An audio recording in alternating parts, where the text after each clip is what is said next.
In the recent years, e-commerce has grown by leaps and bounds in India, and seamless technology-backed logistics management is the backbone of this industry. That's us. With the Pan-India network that has more than 20,000 employees, 2,500 offices, and serving more than 25,000 PIN codes, Ecom Express connects e-commerce shopping portals to 92% of India's population. Through our homegrown technology, we offer a secure and seamless logistics service. How? Let's show you. Say Mr. Gupta from Delhi orders birthday gifts online for his twin daughters, Sia in Jorhat, Assam, and Ria in Pune, Maharashtra. That online shopping portal sends us a notification through secure web services, and the journey begins. The shipments are scanned on field, triggering a real-time update, e-acknowledgements, and carted to processing centers in our GPS-monitored vehicles.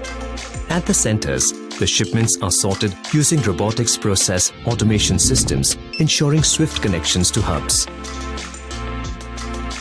Bags with barcoded seals are swiftly scanned for inward-outward movements both at origin and destination hubs before proceeding for onward connections. Once at the delivery center, the parcels are debagged, scanned, and assigned to our trusted delivery associates. Backed by state-of-the-art AI, ML, navigation, call bridge, and other technology tools, our delivery app enables the associate in on-ground assistance to ensure on-time delivery and enhanced productivity. And hey, here we deliver the smile to Sia in Jorhat and Ria in Pune. And throughout the process, real-time updates, predictive data feeds, and dashboards enable our control tower to keep an eagle eye, ensuring seamless operations. Ecom Express, with its strong IT backbone, geographically vast but much optimized network, and empowered workforce, delivers lakhs of smiles each day to every corner of the country. Ecom Express, fulfilling e-commerce and beyond.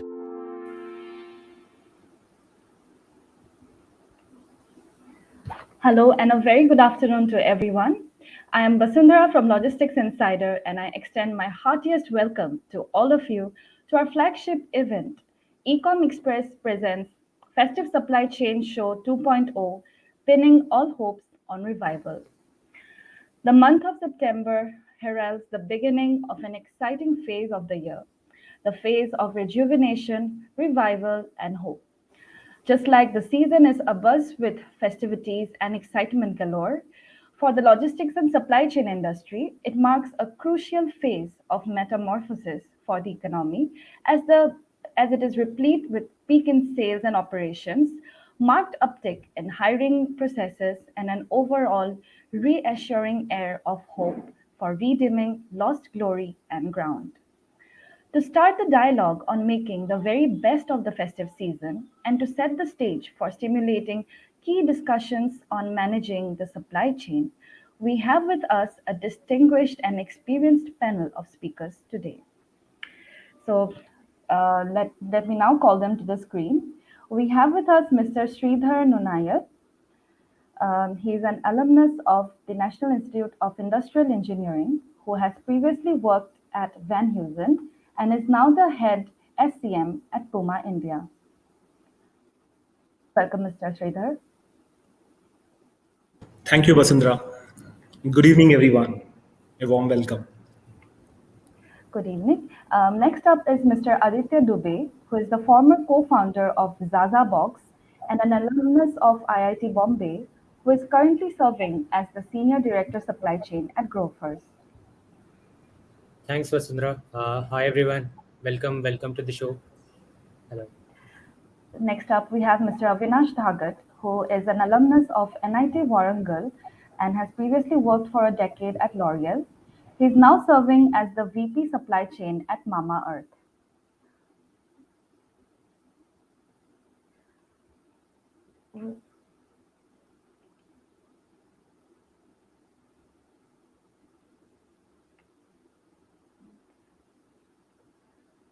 He will be joining us after the session begins. We have with us Mr. Dipanjan Banerjee, who is a seasoned sales leader with more than 15 years of experience, who has formerly worked at FedEx Express. Today, he joins us as the Vice President Sales at Ecom Express. Hey, thanks, Bashundhara, and good evening to everybody. Hello, sir. And we have with us Mr. Atul Holkar, a senior supply chain professional and an Army veteran. He is an alumnus of ISB Hyderabad and IIM Calcutta, who has worked with large MNCs like PepsiCo, Royal Friesland Campina, Reliance Retail, etc. Currently, Sir is the CEO and co-founder of Vprokure, and he is our esteemed moderator for today, who will set the stage and tone for discussion. Welcome, Mr. Atul, sir. Yeah, thank you, Vasundhara. Thank you so much. Uh, I Go would ahead. not would I would like to thank not only you, but I would like to thank Logistic Insider, which is a very well known name in the supply chain industry. It's a publishing company, but then I just can't imagine if you are a logistic or a supply chain person and you're not connected to Logistics Insider. The very name itself says it's the insider. It's something like you watch your Astak or you watch the NDTV or you would like to watch something like, BBC. If you're not reading it every day, and I can tell you, Tariq and Gaurav and you people are doing amazing job. If I go to your website called the Logistic Insider website, I get to know the news as it happens. And if you are a supply chain person, if you do not know what is happening, then probably I think you need to change the domain. So thank you, Vasundhara, once again for organizing this great event. Thank you so much, sir, for your kind words. We are indeed humbled by your compliments, and we hope to take forward our commitment and our efforts for the industry. So before we begin, let me also inform our viewers that we'll also be taking questions side by side. So please feel free to type in your questions for our esteemed panel today. With this, I hand over the reins of today's discussion to Mr. Atul, sir. Over to you. Thank you, Vasundhara, and thank you everyone who is joining us. Uh, See, firstly, I would tell you of all the domains which I have known very closely. One domain which I love and I believe it's part of my DNA is called the supply chain management. And why it excites me more, no other domain can make you the CEO of a company than supply chain. Ask Tim Cook of Apple, right? He was the supply chain guy for Steve Jobs. Eventually, now he handles the company. This is one domain which is changing so fast. I don't see much changes in finance. I don't see much changes in, say, HR or probably sales and marketing as much as I see in supply chain, whether it's technology, it's delivery, it's distribution, it's inventory management, it's new industries, the services.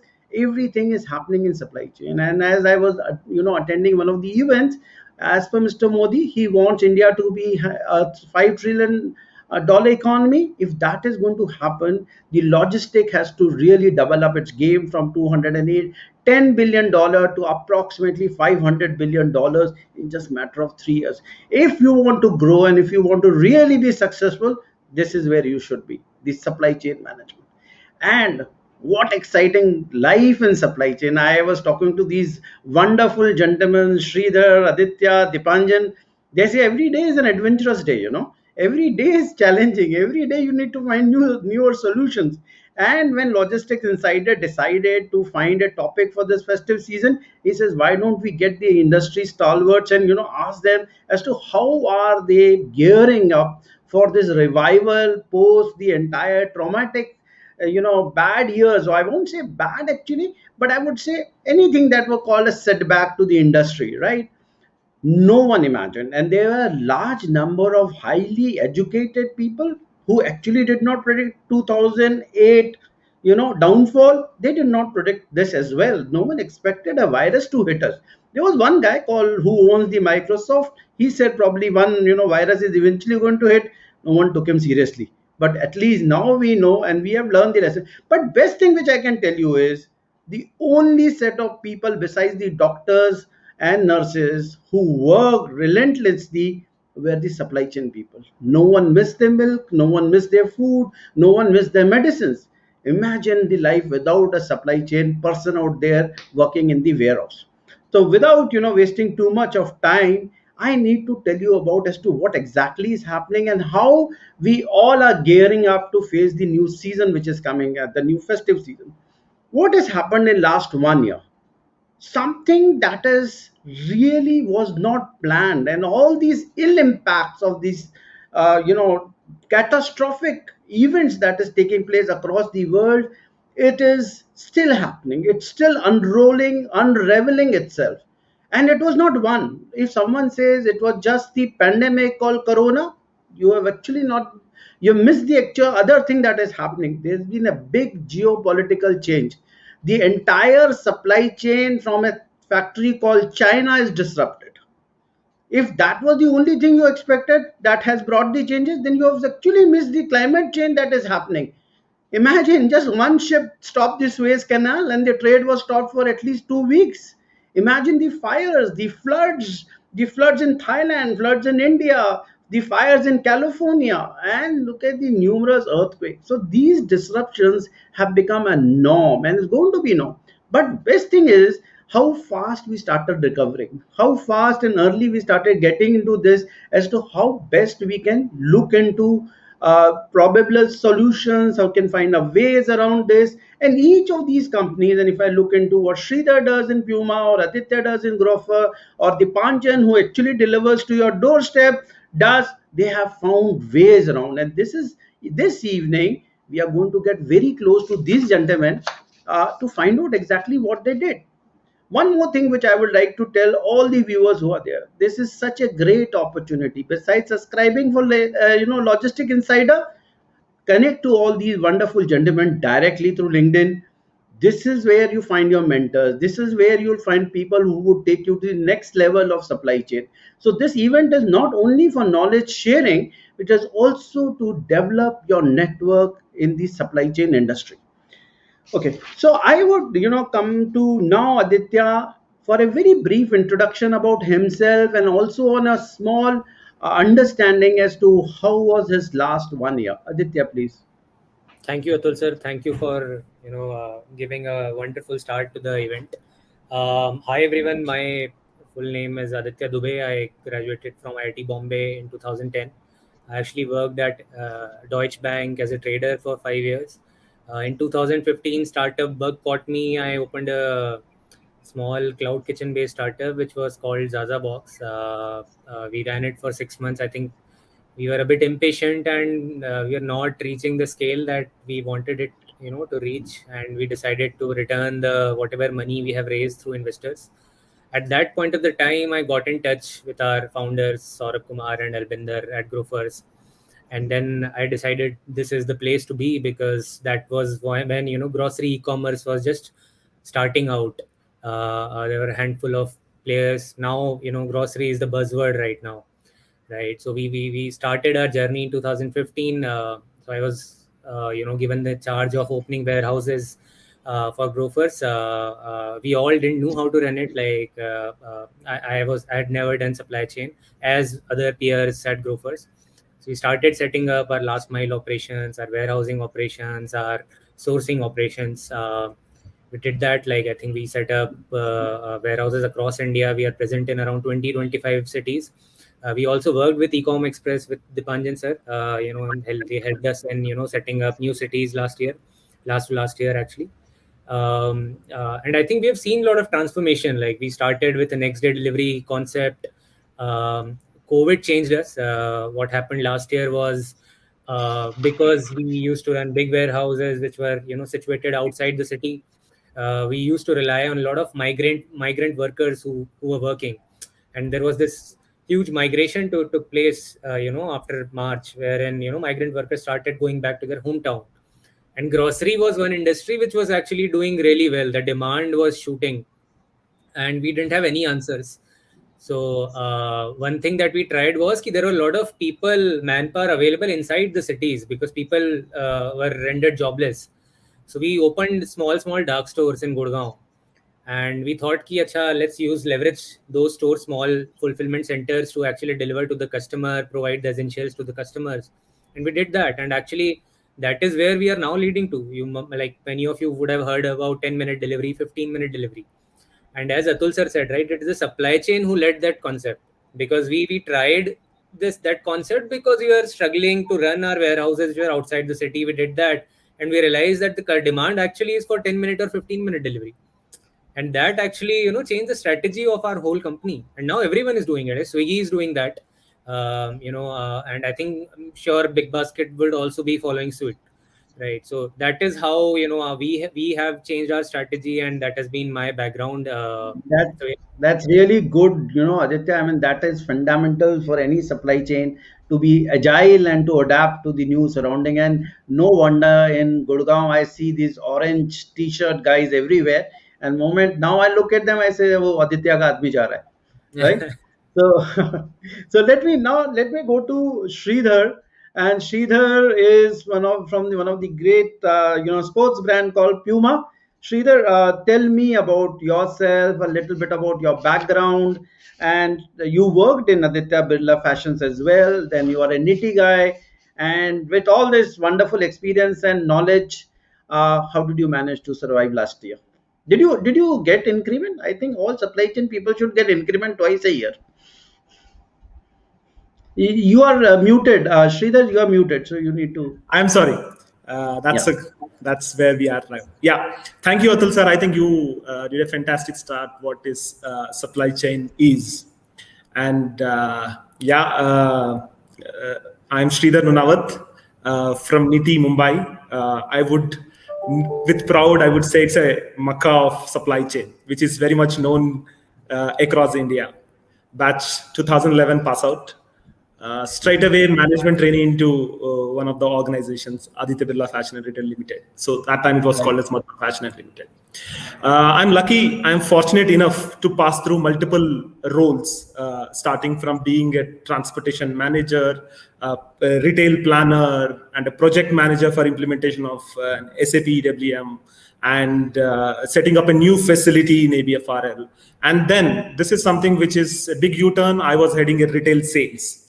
So last 1 year, I am sure that very few people would have got this opportunity. I have seen the both sides of the world. One is the sales side and the supply chain side. And in both extreme ends, rather, I would say.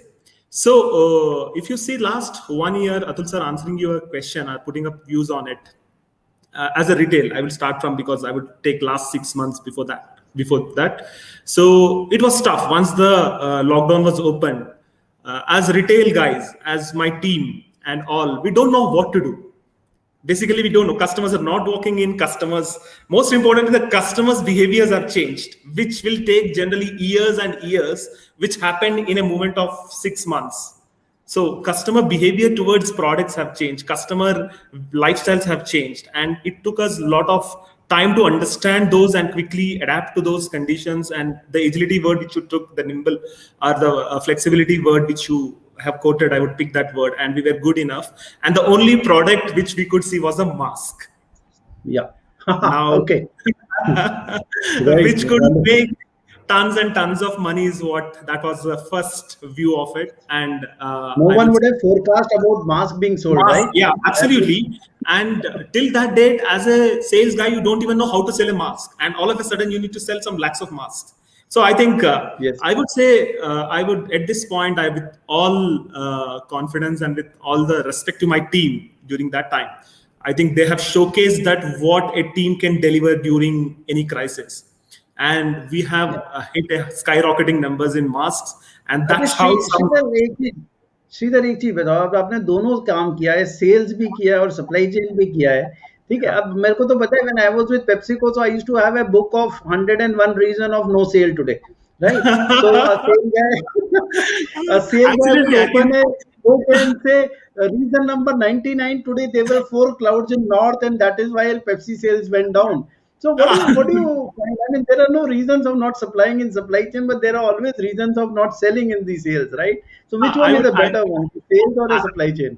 I would say one best thing, Atul, I think you should say why sale is not happening. The Pani Puri guy who was selling Pani Puri just diagonally opposite, 10 meters away, has removed his stall.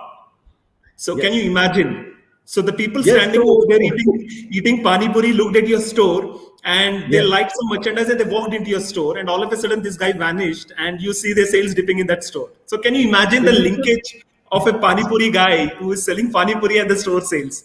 Unimaginable correlation. So, are you? I hope you are not trying to open another vertical for Pani Puri Puma.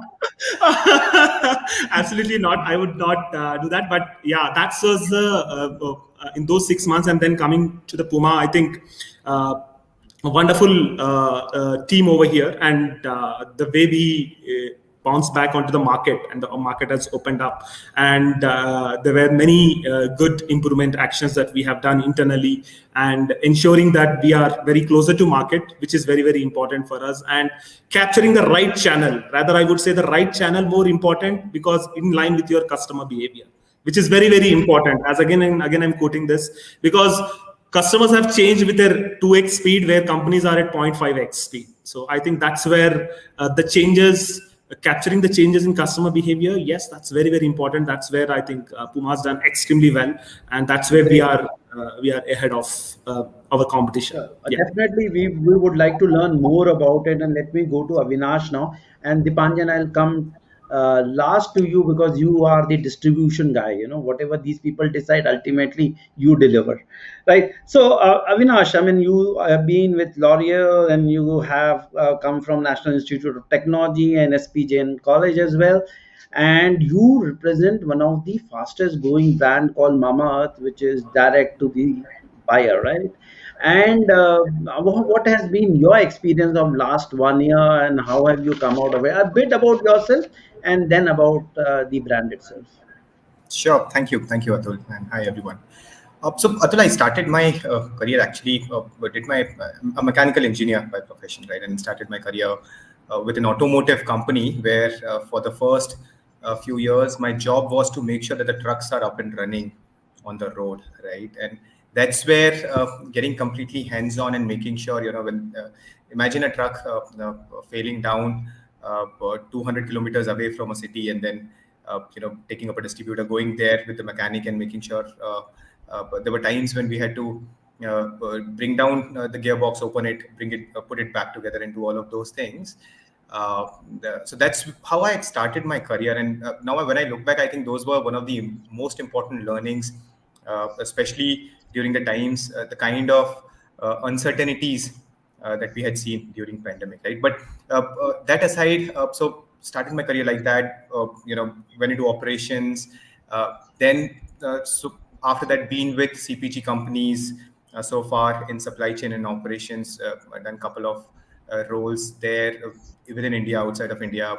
I think the largest stint that I did was with L'Oreal here in India, where I was with them for almost a decade, leading their leading their supply chain for consumer products division, and now with Mamaearth, a very young brand that way. Fast growing brand. One of the fastest growing brand, and one of the largest D2C brand, by the way, here in India. Right. And it's been an amazing journey. And I think what pandemic has taught us, both the first and the last wave that happened, right, has been massive learnings. When I actually shifted, it was just towards the end of March, and which was just before the second wave started. So I think from a timing wise, it could not have been more challenging that way to make that shift. And I was earlier in Mumbai, moved to Gurgaon. When I shifted, I didn't even know that the second wave was completely up and was just around the corner. But it happened, and when I was just new in the organization, we were trying to make sure that how do we tackle this new challenge that was coming up. But one of the things that I realized was most of the organizations and the partners that are involved in supply chain had learned a lot from the first wave, and they were a lot more prepared, while the second wave was much more destructive. But as a value chain, as an ecosystem, we were a lot more prepared to handle that challenge, be it in terms of managing the manpower, right? The first wave, there was a massive manpower shortage, and in the second wave, a lot of companies realized, how do we manage manpower? How do we make sure that we give them the right safety, confidence, so that they stay back, they come to the shop floor, they work, etc. So a lot of these learnings were very, very useful. So in short, I think again that in itself was a massive learning, but there was a lot of learning that was carried from the first wave that helped us to really. We'll definitely catch up with you during this entire discussion to find those real learning from individually from each one of you. But I need to go to Dipanjan Banerjee, who bears the brunt of the salespeople, the manufacturers, and the customer in the end, right? मैं तो आज भी जानता हूँ, अभी मैं order डालता हूँ, मैं ट्रैक करना शुरू कर देता हूँ कि भाई अभी where is my order reach. I mean, sometimes I wonder कि यार ultimately supply chain का होके कुछ तो patience होना चाहिए. But Dipanjan, before I give you the forum, I need to ask. One of the guys said he was basically into finance. Other guy, Sridhar, says he comes from sales. Then Avinash says he was a mechanical engineer. यार मैं तो पूरी जिंदगी supply chain से शुरू हुआ. अब इतने लोग बाहर से आएंगे तो अल्टीमेटली सप्लाई चेन तो I mean it's really booming man. Okay, Dipanjan, tell me. So how is your life now and before this as well? Sure. Atul, first of all, thank you. You started very well. And I almost had a career reassuring moment when you said that supply chain is the place to be. अपने CEO के सामने मत बोलना, बस इतना ही है. मैं ये internally नहीं बोलने का, आपको बोल रहा हूँ. तो I think great start and great people on the forum. So I started my journey, like you said, Sridhar has been on sales and supply side. I've been selling supply chain solutions for 15 plus years now. Wow. Before that also I used to sell, but in Tech Mahindra I used to sell BSS OSS softwares for telecom companies when India was seeing a huge telecom boom. That was where I got placed from college, and I worked there till Mr. Raju did what he did, and then moved on. Then I joined FedEx. That was my first supply chain stint, and FedEx through different ranks and geographies. In the last 3-4 years in FedEx, I used to lead the vertical for e-commerce for South India. There was that was a time when e-commerce was coming in big time in India, and was trying to create a product and market for the MNC for in, let's say, customers like Flipkart, Amazon, and these kind of customers at that point of time. Right. So after that, Ecom Express happened to me around in 2016. Yeah. Right. Have been with the organization for almost 6 years. Ecom Express is a 8-year-old organization. Was formed from the sole objective of being a dedicated logistics player for the B2C industry. Absolutely. And till today, we only do specialized supply chain only for B2C and e-commerce. That includes and the C part is the most difficult. I said the C part is the most difficult, managing customers. Absolutely. That was the most interesting part also, and I was super excited with the B2C part of logistics right from the time I took it over from in FedEx, and I used to handle retail and e-commerce. And from the time, it was so much exciting, and I've sold other products in life, but B2C is extremely exciting because it is like the absolutely fantastic combination between technology, customer experience, and logistics, and gives a lot of opportunity for you to innovate. So that was it, and it's been 6 years in Ecom Express. I head sales in Ecom Express today. We primarily have 3 products. One is the end-to-end logistics supply chain product, which is there. One is the warehousing product that we have, where we basically set up FCs and warehouses for brands. And we have another product which is basically called EDS, which we basically do KYC verification, document collection, address verification for wherever it sells, banks. No, that part I didn't know. That part I didn't know. So right. Yeah, that's so amazing. Pretty much serving the complete country. It makes it more complex because we cover almost every pin code in the country today. Around almost 27,000 plus pin codes, operate our own network to all these points. Run a supply chain of more than 5.5 lakh kilometers per day. Great. That's like 200 times Kashmir to Kanyakumari. So let me throw this question to Aditya, which is more related to the incoming festive season, right? So there are 2 parts of the question. I missed covering the last year's experience part. Last year, yeah, Dipanjan, yeah. And I have a very exciting story, interesting story also, and Aditya is also a part of that story. So last year, and I'll quickly cover the initial parts. When COVID hit us, we hardly had a playbook to know that how to deal with it, right? None of us in this forum and in this world knew how to deal with it. I think March 24th, we came under complete lockdown. 7-8 days, nobody knew what to do. 1st April onwards, Modi said that, okay, essentials can be done. People did not know what is essentials except grocery. And from a supply chain perspective, I think getting into business, that's where we also seriously got into the grocery part of business. So that was one pivot as organizations, and people hearing must understand that how do you pivot into a new business. We got into grocery deliveries as a last mile during COVID. That was a new business that we launched in maybe 7 to 8 days. Aditya and team had partnered and helped us launch this new form of business. And then post that, from a business perspective, I can tell you D2C, B2C grocery has only grown. It has seen the most unprecedented waves of growth from last year, July, I would say, for retail, and grocery what saw it even earlier. Some of the major challenges at that point of time was supply, and you had demand in grocery, you didn't have supply in grocery enough, or didn't have supply storage space in grocery. So that was on that side. But when we started off, we had to run the entire country in terms of supply chain. There were various other issues. All states had different rules. You got to get passes for this state. This was allowed in this state. This was not allowed in this state. State borders were open, but actually they were closed. You had to actually create an environment so that people want to come back and work. There was a lot of safety features that we took care of. We had to move the fear out of people's mind.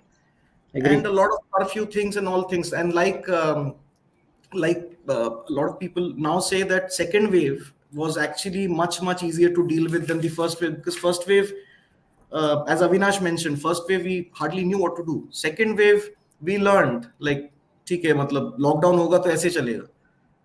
And right. That also tells us that when a new situation comes in, don't lose hope. You'll eventually. And supply chain people are that way. The dexterity of supply chain people is one thing wonderful, and that they learn the lessons much faster than any of these domains, right? And they have, I can tell you, out of box solutions. I'm sure you would have done exactly the same, and it also comes from a lot of junior people in your own team, right? Even in the same city where lockdowns were there, they would always find bypasses and find a way of delivering. And really, hats off to these young leaders who come out with these kind of solutions, Dipanjan. Absolutely. And rightly you mentioned, I think we always keep talking about doctors, nurses. They definitely come in the first when we think about in terms of saviors on that condition. But I think supply chain was one function, or let's say one network, that kept on running and kept people at home. I think at least in our ratio, every delivery boy that came out to work at least saved 50 people from coming out from their home. It's something like a ratio of that.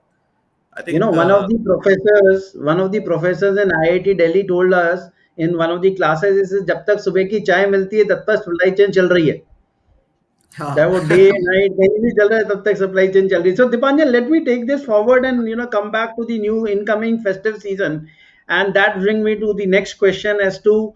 There are two major challenges because of what we went through, and one is related to the inventory management and second to the distribution. So let me first go to the guys who handle hardcore inventory, and that would be Grofers and say Sridhar and Avinash. So Aditya, to start with you, what exactly have you planned? Have you come out with a new strategy in terms of the challenges? Because let's see, and as we discussed, the challenges are not over yet, right? Any day, any city, because again the numbers are going up, I'm sure, because as you and everyone said, we have learned a lesson.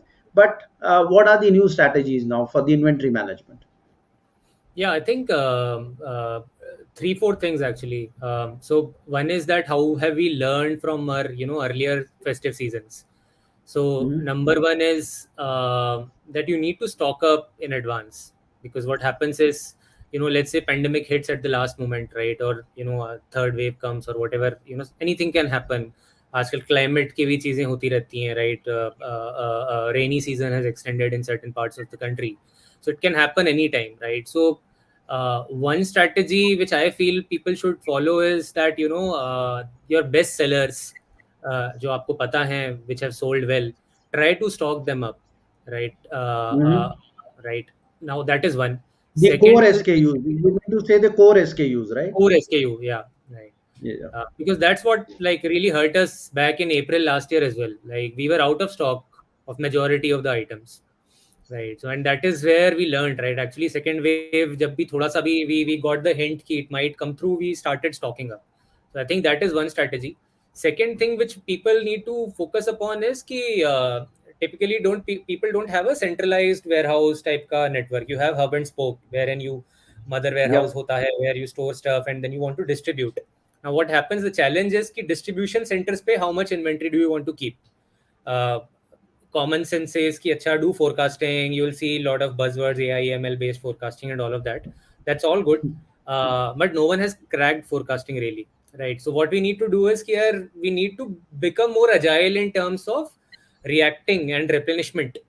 So start with a level at your distribution center and be prepared to refill lot more quicker. So agar if you are refilling your distribution center or your smaller store or whatever once in a day, plan a strategy jahan pe ki you can do it 4 times a day, because you never know at what pace something will sell, right? And you can also change, right? You might have thought ki acha item 1 will sell more, item 2 thoda kam bikega, but you never know, item 2 zyada bik gaya. You should just bank on your replenishment strategy. So that is the second part. I think these two are the key things that we are going to focus and we have been focusing upon in last 6 months. That's good. That's good. So Aditya, I'll tell you one thing. Basically, if I look into one, when I was in a convenience store chain, we were going through a ERP transition. We were moving from a smaller ERP to a larger one, and we got stuck. And the transition of the IT part was not happening, and the store started running empty in NCR. So I mean, I took what you're saying is right, and then we use the Pareto law and use that 80% core SKUs. We just created inventory on our own. We just dumped that 80% inventory, which is the core SKUs. At least the sales were not lost.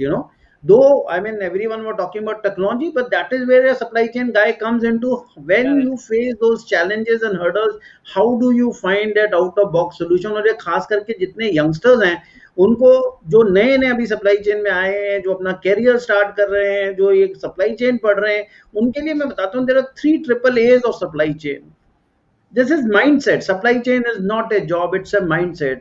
So those triple A's are agility, adaptability, and alignment to the business. Be agile. Don't wait for anything to happen.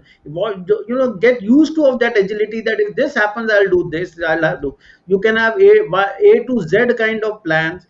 Adaptable, you have to adapt to the business. You have to align to the business. However, so those triple A's really work. So let me come to Sridhar. Sridhar, tell me about, footwear excites me.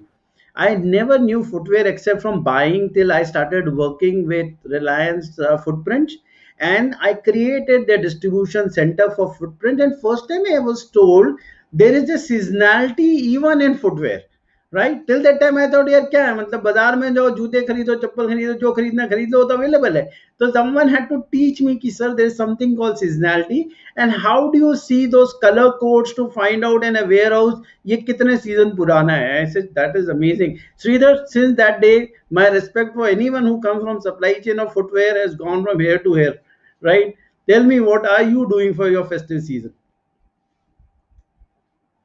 Sridhar, you are mute. Yeah. I'm sorry again. So on a generic base, for all the demand planners over there, or the supply planners over there, I would start with one big statement that every organization is going through a cash flow crunch. Probably some recovered, some are 80%, 90%, some companies have really overshooted them. But on a broader view, there is a cash flow crunch. So here are 3-4 points which I want to put across, which might help in the festive season. And trust me, festive season is very strong. Please do not lose any hope. So if someone asks, what is that telling you that festive season is very strong and the market will be strong? There are indicators. You look at marriage season, which is going on, very strong, absolutely bang on. One marriage is linked up to close to some 30 vendors. 30 vendor business multiplied by another 30 suppliers. So that's a supply chain that goes into a marriage. And if you see, the stock market is showing a positive indicator, and the festive and the people confidence have gone high with the vaccine. So these are the few indicators which says that, festive season is going to be a full swing season this year.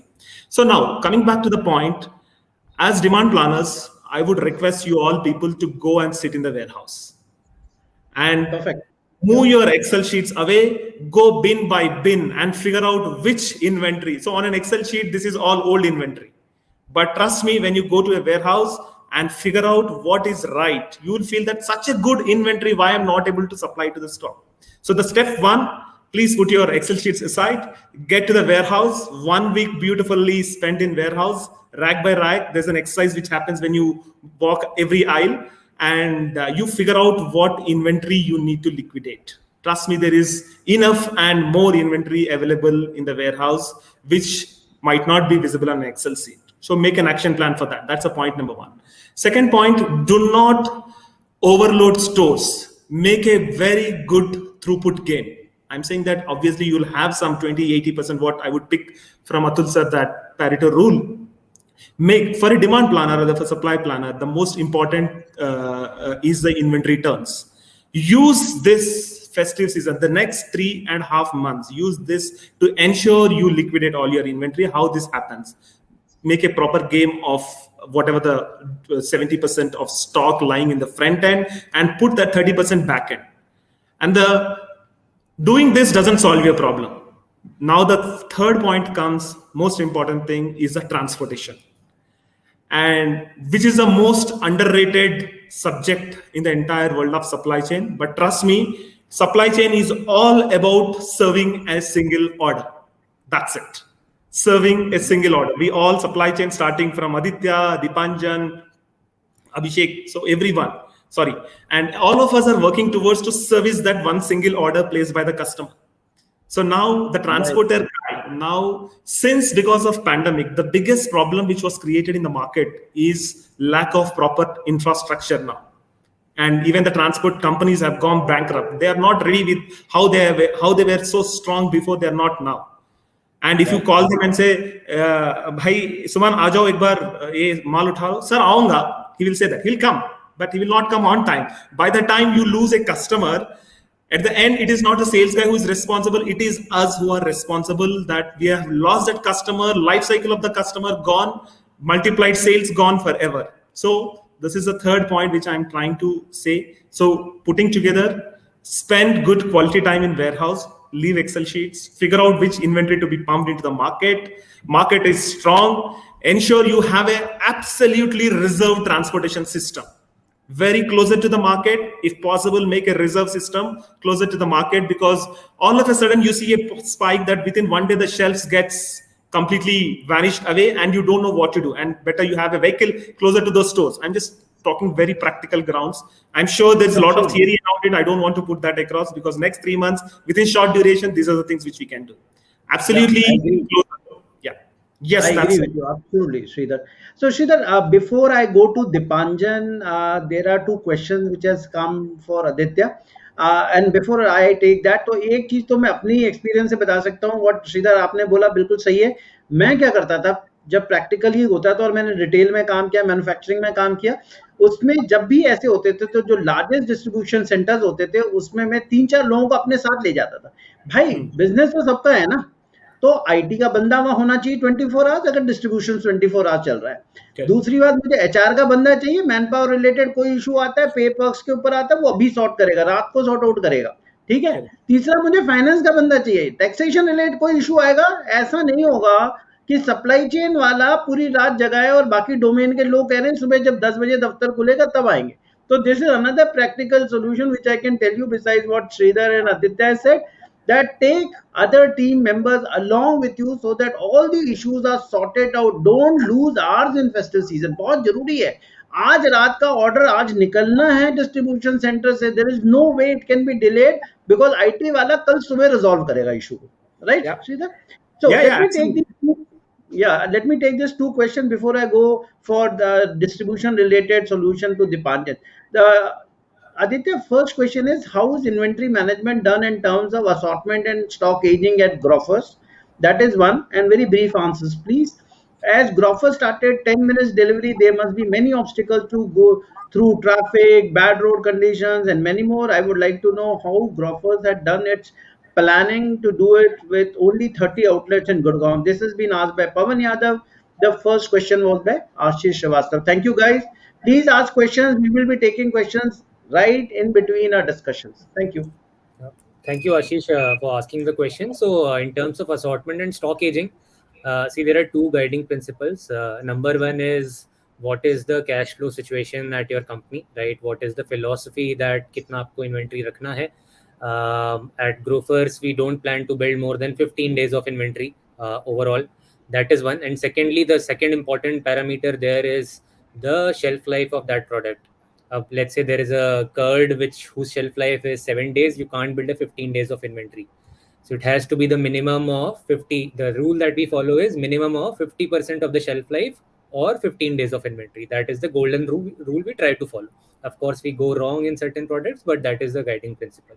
In terms of assortment, I think we have, thankfully, because of our 6 years of Grofers operations, we have enough data to know what assortment to keep. But as a growing business, you can look at your competitors or whatever sector you are building in, you will know what sells, what does not sell. You can look at the use cases, try to sort the assortment by the customer use cases, and try to give 3-4 varieties in every use case. That is the golden rule you can follow. That is about the first question. Second question on the 10-minute delivery. I think in Gurgaon, with 30 outlets, what we have created is create a dense network of small stores within Gurgaon, which means a delivery person does not have to travel more than 2 kilometers from the store, right? So 2 kilometer, what we plan is 3 minutes of picking and billing and 7 minutes of delivery ka time, right? Usme se 5 minute we ensure ki 5 minute it takes from store to the locality, and then 1 or 2 minutes based on the society ke andar kya rehta hai. Of course, there are some orders which take 15 minutes, 20 minutes based on kuch societies mein zyada wo security and all that hota hai, but this is how we manage. So we absolutely do not compromise on safety of our people. That is our primary objective. So yeah, that's how we do. That's good. So coming to Dipanjan, we discussed about inventory in the festive season. What have you done specially for the distribution part in the festive season? Sure, Atul. So, Atul, first of all, distribution planning is very, very different than inventory planning, because distribution, Exactly. you basically, so typically I would like people who are listening to maybe imagine an overall network of any network, whether that be a pure B2B logistics network or a B2C network, and imagine a number of 100 that you do on a daily basis. You basically, your festive season and kind of festive season sales that goes on right from Flipkart, Amazon, Meesho, all these guys going on sale, which was started by the BBD of Flipkart, if you remember, long back, Big Billion Day. Typically, the kind of capacities that you have to create is around 3 to 3.5x of your BAU. And that too is like a tower day, right? You can't say that, okay, I will only distribute this in 10 days. It's sold in 3 days, distributed in 5 days is kind of the ratio that goes on. And you have two ways of the entire planning. One, you need to ensure that you plan enough so that you do not, you're not under capacitated, so that you don't fail, and your customer experience that you basically your customers expect does not go for a toss. At the same time, unlike inventory planning, capacities are perishable in logistics every day. Like if I build a network to handle 4 million shipments, for example, and I can't handle, if one day 4 million does not come and maybe only 2 million comes in, I can't handle 8 million the next day if inventory goes wrong or demand goes wrong or whatever. So whatever I have built can only stay for that day, and the next day I'm again at the same capacity. So we basically see there are three primary parts of a supply chain, which is an end-to-end like us, which is first mile, which is pickup and processing, the mid mile, which is hubs and networks, and the last mile, which is basically delivery centers and delivery agents. The first and the mid mile are more complicated to manage, because there you have to take a lot of infrastructure decisions. And these decisions, some of them are long term. You can't wait till the planning starts, because typically your festive season planning starts, if the festive season is in October, November, typically you start receiving plans from customers about July. But if they tell you that from in July, a city like Bangalore will start doing 5x of orders, you can't process it, right? So you basically have to use your forecasting tools, that is basically me in this organization, who basically says that I think the market will evolve to this next festive season. So we take, with the planning team, we basically say that let's build Bangalore to X, let's build Delhi to X, let's build Gurgaon to S, Surat to Y for next festive season. That's where the major infra and the technology decisions come in, sorters and all that. Closer to the season, when we get more accurate plans from customers saying that this is what I expect my sale period to be like, then we start putting the mid-mile and the last mile plans. And any temp facility or temporary facility that we take only for 2 months, those kind of plans are basically put in. So it's quite complicated. You don't want to overbuild because that's cost. You don't want to underbuild, because if you get choked, you're not coming out of it for the next 30 days. Oh, I can understand. So it's almost astrology that if you hear 100 from outside, what do you exactly build? Do you build 100? Do you build 80? Do you build 85? So tell me one thing, Dipanjan. My CFO So will what kill is me. no, I understand. I totally understand. But do you have excess capacities built into the system, or what is the fluctuation you're going to take? Plus minus 5%, or suppose it goes to 20%? 20% is the kind of buffer we always create at multiple facilities. Right. Not that all facilities will go 20% plus, but there would be some which would always go 20% plus, and there would be some facility. You can't be accurate in planning. I don't think we have evolved to that stage where demand can be predicted. Demand can be predicted to an extent. Like you said, the 3 A's of supply chain, you have to be agile, you have to adapt. Otherwise, you are gone. And you have to have a plan B for everything. You have to have a plan B. Even in today's world, you have to have a plan B. What if 25 people in a warehouse contract COVID? Let me. Yeah, I totally agree with you, Dipanjan. Let me now go to Avinash. और Avinash ने ना क्या किया? He's gone one step ahead, man. Mamaearth has spoiled customers to no end. I mean, imagine direct to consumer model. I mean, कितना और बिगाड़ेंगे यार consumer को, मतलब वो and then let me combine that question of omni brand. है ना, वो मेरे को पहले वो बताते थे जब मैं पहली बार रिटेल में आया, consumer is God, customer is God. बाद में वो consumer भी बन गया. एंड वो गॉड है तो वो कभी भी कुछ कर सकता है. और गॉड आजकल जो है पूरे रात दिन बैठ के वो लैपटॉप पे बैठा रहता है भाई, या मोबाइल पे बैठ के वो सिर्फ यही देख रहा होता है कि कौन सी चीज खरीद सकता हूँ. How do you manage it, Avinash? I mean omni channel and direct to consumer. So I will first combine both of these and let our audience know that now that if you're treaded into this difficult path of direct to consumer, how are you satisfying their desires? So you're so right. Especially, but that's also been the reason why direct to consumer companies are different than a lot of traditional models, right? And the reason why they're doing good is because they're able to. So let me break it into two parts, right? One, I think the direct to consumer companies are able to listen to the consumers a lot better, and because they are connected to the consumers directly. So there's a lot of feedback that comes in. You understand what the consumer wants, what the consumer is expecting, be it in terms of the products, be it in terms of the experience of buying, be it in terms of anything else. And then that feedback can be built back, right? So that's one key advantage of a direct to consumer company where you are directly connected to the consumer. Now, how do you use that as an information, and especially from a supply chain and operations point of view, right? And I'd also link that back to one of the questions that you were asking earlier in terms of managing inventory, distribution, etc. So the first piece with this is, I think the timing of the direct to consumer companies right now is it could not have been better, and there are two reasons for that. So number one, obviously the key reason is technology has evolved, right, over a period of time. So आज से अगर we would have talked 10 years back, can a direct to consumer company meet a lot of consumer requirements? Would have been very difficult without the same technology, right? The technology has evolved, and that has aided clearly how the direct to consumer brands, or for that matter, even a Grofers or any other brand, is able to, give that kind of an experience to a consumer. So आज अगर consumer, so there are 2-3 things that a consumer wants, right? So when if they want to order, they should be able to order from anywhere, right? So through an app, through a website, through get to a store, buy the same product, or through an Amazon, Flipkart, Nykaa, so on and so forth. So first problem statement is to make sure that your products you have the same product available across all these channels, right?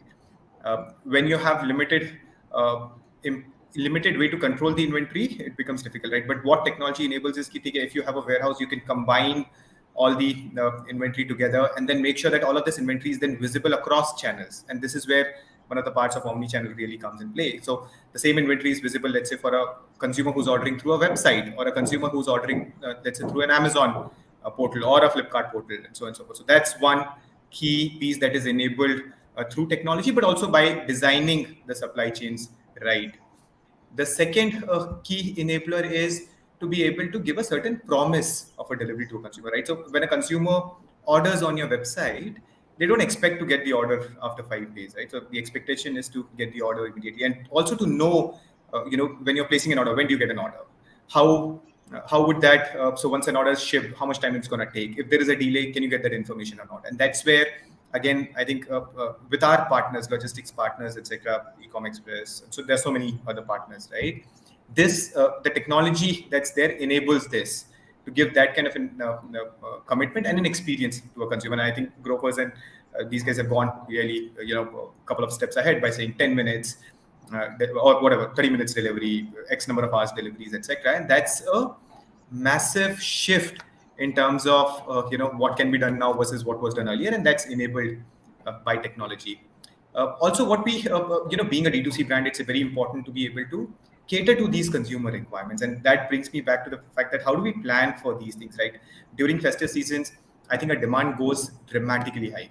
As in, we have during sale period, it goes multiple X times of what a normal demands are going to be. So it's important for us to, one, and also to keep a lot of these uncertainties in mind, right? One of the things that we normally do is, one, we obviously plan our inventories better, well in advance, but then we also adopt a model to be able to react to some of these things very fast. And you clearly were mentioning, right, the adaptability, agility, and reacting, aligning to the business, and things can change. So, you would have planned that an X product would be 5X during a festive season, but a Y product becomes a 5X, right? So how do you react to that? And going in out of stock is not a solution. So one of the things that we do is manage our distributions in a way where we keep buffers in our mother warehouses, and we keep our regional warehouses lean. What this does is, and then build a lot of reactivity between the mother warehouse and regional warehouse. So what this means is, one, you have inventories to take care of any differences which can happen at an overall level, but then also react to the regional warehouse, and in one of the warehouse or in one of the demand centers, the demand's gone down versus in the other demand center where the demand's gone up. So you should be able to react to that. If the inventory is all pushed down, it's not possible, right? And this is also, one of the key concepts of theory of constraints, right? So keep buffers, but design your buffers in a way where you don't push all your inventory downstream. You're able to react to what the demand is. Absolutely. Pooling of inventory, right? So, but anyway, वो जो इस बार जो corona हुआ, उसने सारी हमारी जितनी theories जो मैंने पढ़ी थी, सब फेल हो गई थी. Sridhar, I will come to you before I go back to Dipanjan. There's a question out there, Dipanjan. You can look at that about CapEx OpEx by Saurabh Katiyar and be ready with the answer. And second one is obviously for my friend Aditya Dubey, which is about Grofers. So you have a look at that question. So Sridhar, 5 years back, 6 years back, I read this new terminology called omni retail channel, and that is when I was actually handling the franchisee model of some Apple stores. तो भाई करते क्या थे, पूरी रात तो बैठ के वो बंदा जो है वो एप्पल के सारे अपने फोन्स देखता है, अगले दिन वो जाता है स्टोर में, और स्टोर में जाकर वो सारी बताता है कि मुझे इतने में मुझे ऑनलाइन मिल रहा है. उसके बाद में वो जाता है पंजाबी बाग में दिल्ली में, और वहां से जाके वो एप्पल फोन जो है 4000 सस्ते में खरीद लेता था. Then I understood, I said, यार ये तो बड़ा गड़बड़ है. Then someone started telling me, guys, these are called omni channels. Now this must be very typical of your kind of business. Someone watches your Puma shoes throughout the night, then he walks up to the store and sees the deals out there, and he may go to another store and buy something else. So how do you manage these omni-channel strategies, and especially more so in festive orders, where both online as well as the on-premise, buying happens? So, Atul, this is one of the most important topic in the current conditions of pandemic. So, omni-channel is a buzzword. Really buzz. Every company wants to adapt it, but most of the companies don't know how to do it. So they want to do it, but they don't know how to do it. And I would speak again this topic in general, not in specific to Puma. However, I would pick some thoughts from the way we operate as well. That's a thing. So now, every company wherever you need to operate in an omni-channel, most important thing which you need to integrate is your visibility of information flow. You have tons of information flow which is coming in, and you have inventory flow, you have order flow, you have customers details, you have trends, you have forecasting, everything together. But in this omni-channel, only one thing which works. Again, coming back to my basics, I would pick Dipanjan as is the key guy who delivers the order on time as per the customer requirement. Now, coming back to the omni-channel strategy, companies are adapting because they want to service from closer to customer. That's a strategy which they want to improve the service level and reduce the cost. That's where the entire thing comes in. Like, Atul sir, you have placed an order from Pune and I want to service it from the store, which is very closer to you, and you get delighted. So that's how the things happens. But the biggest challenge which all of us see in an omni-channel, or which I've seen, is the execution part. Like, where your orders flow in because of your inventory availability, but you are not ready as well, right? Sorry, cut size as well. I said the size as well. Yeah, size as well. Yes, and you are at the end, you are not ready. Basically, your order has been picked in the store, and your transportation system is not ready to deliver it to the customer. So basically, you have designed multiple warehouses or multiple sources of servicing an order, but people have failed in executing it. So it's like, business jargons. I'm sure every one of us knows that when we study in an MBA school, you come up with good jargons in an interview. That's kind of omni-channel. So that's what happens. But in festive season, again, coming back, Atul sir, like, I would recommend companies or like organizations or the inventory managers or whoever is it, only one preparedness has to be there at the bottom of the line. You have an order, you should be ready with the stock, you should be ready with the transport. So I think the other day, I totally, I can understand your pain. Absolutely. I was working with Nike franchisee stores, and I can tell you, जो cut size वाला problem होता है ना, वो वहाँ केरला में पड़ा हुआ है size 10, वो गुड़गांव में चाहिए, वो मेरे से बोल रहा है सर इसको मैं भाई तेरी कॉस्टिंग जो है ना जितनी आ रही है वो इतना तो तेरा मार्जिन चला जाएगा, इधर से कस्टमर चला जाएगा मेरा. That kind of fight we always used to have in all these, and especially more so into your footwear kind of category. I remember one famous statement from one of my mentor. He was saying that it is moving one patient from one ICU to another ICU. It is like, it will be lying in transit. No one knows where is it. And you just और जब वो actually जब store पहुंच जाता है ना, और मैंने पूरी रिपोर्ट्स रन करी है श्रीधर, जब वो स्टोर पहुंच जाता है ना, वो 6 महीने तक नहीं बिकता. ठीक है, वो अल्टीमेटली स्टोर में इन्वेंट्री पड़ी रहती है. I just spend money on transferring that stock, it doesn't sell anyway. Exactly. So why before I go to Dipanjan on that question, there's one compliment for you, Sridhar, and for which you need to give me your autograph. Pawan Yadav says you look exactly like Rohit Sharma, man, who is playing in England, and what are you doing here? And he says, yeah, you should say I'm real Rohit Sharma here now. I think that's what I would say. It's like every supply chain manager is one athlete. I would say, like, Aditya, Dipanjan, Avinash. You have Virat Kohli on your side as well there. Yeah, sorry, this side. Yeah. It's an athlete. I think that's what the world of supply chain is. You go home feeling that everything is all right. Next day you open up your mailbox. Now you don't know what to do all of a sudden, and you figure out for a solution. And most agile brain managers. Sridhar, there is one question which I'll give you first before I go to the next one. So it basically says, Mr. Sridhar, we see a big stress on production units, crunch of manpower, component procurement, capacity crunch, high transport, lead times from China, Vietnam to ठीक हो गया. And how are you planning the inventory management for upcoming season? So very briefly, we have a lot of questions coming in now. So basically, thank you for this question, Mr. Naman. Basically, you will not be able to do anything if at all your entire supply chain breaks down. So let me tell you, be very frank. Absolutely. That's a If very your Vietnam practical is way under of doing lockdown, that. your China is under because this is some product which you'll not be able to produce overnight. Absolutely. So let me be very frank.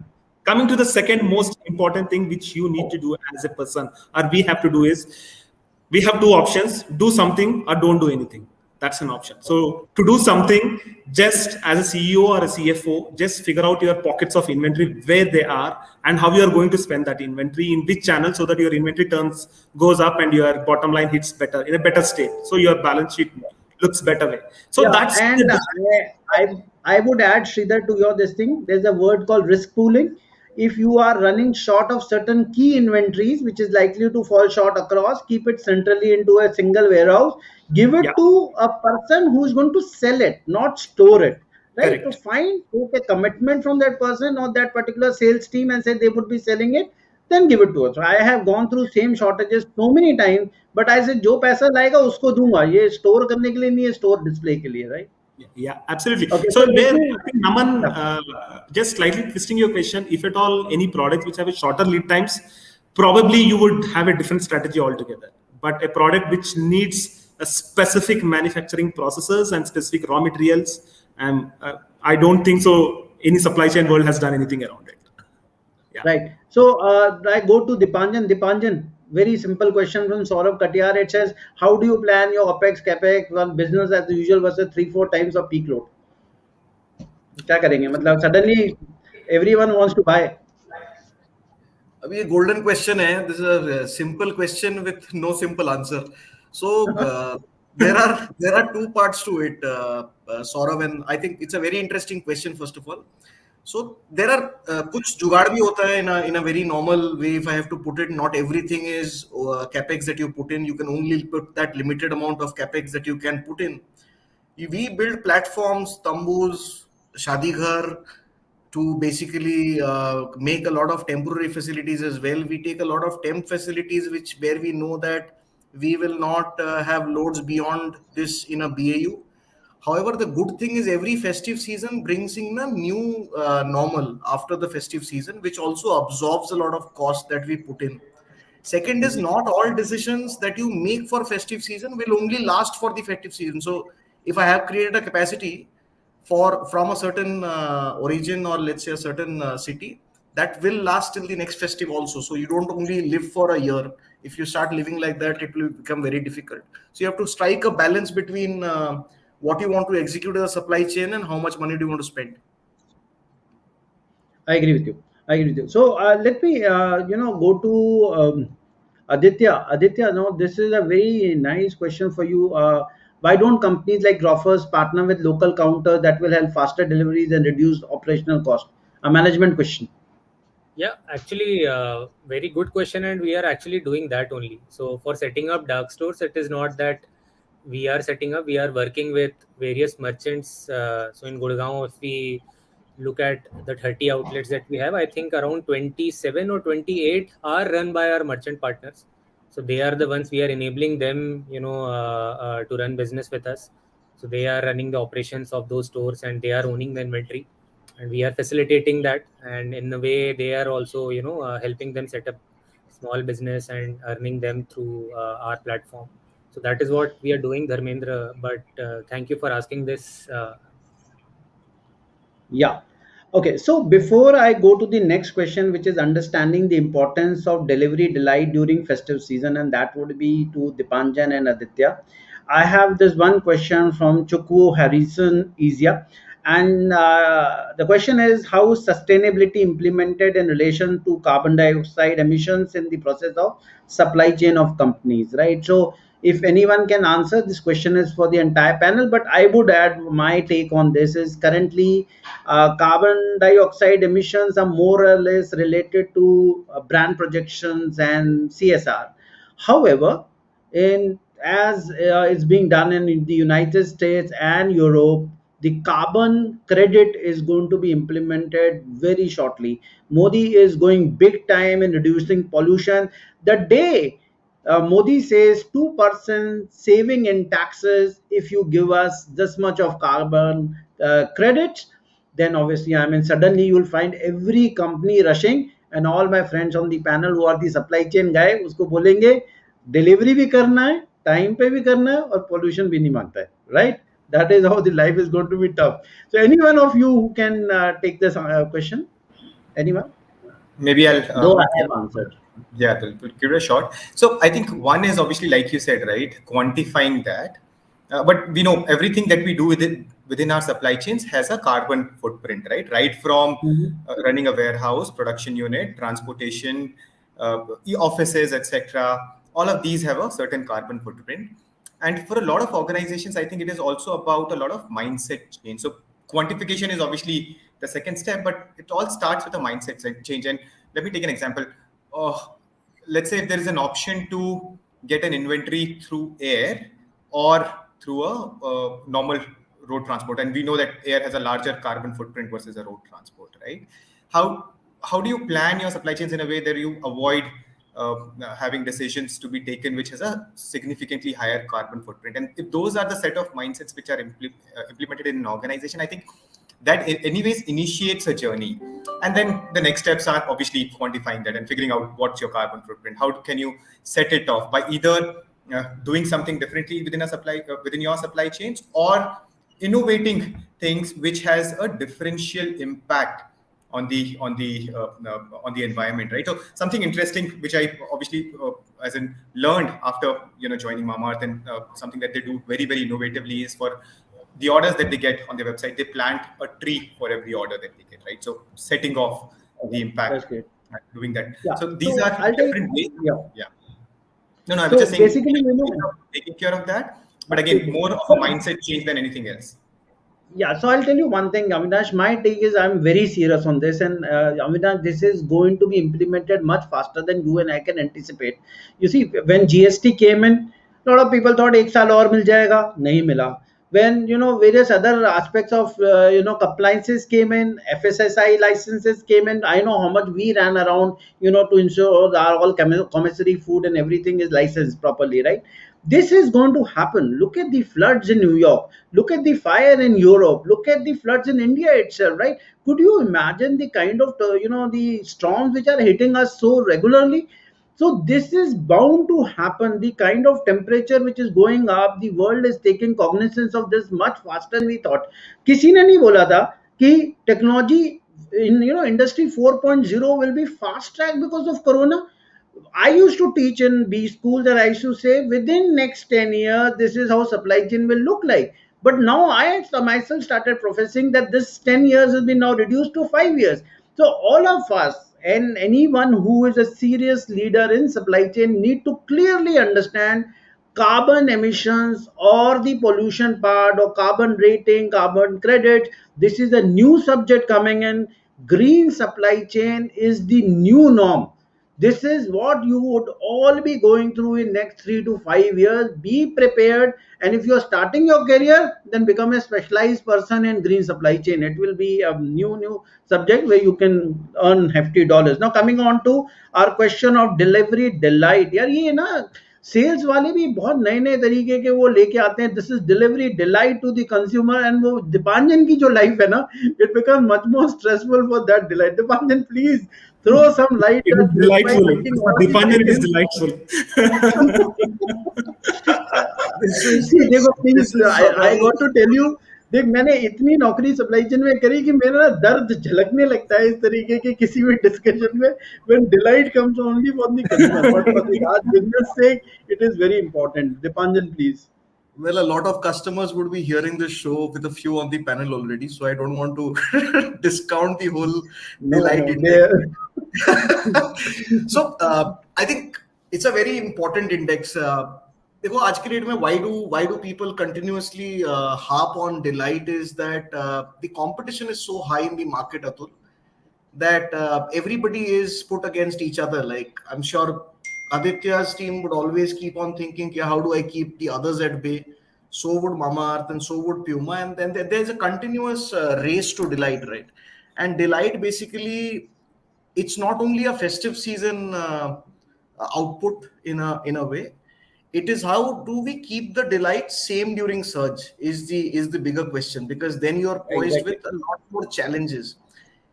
having delight in a stable operations, in a stable demand planning, in a stable when your supply chain is moving as expected, is still easy, because that's the last part that you start focusing on. Like, okay, delivery to ho gaya abhi, how do I take it to the next level? When you're planning for chaos, and festive season, I always call it as the like a Mahakumbh of e-commerce. And it's almost saying that I will have delight in chaos. And it's like 100x more tougher for everybody.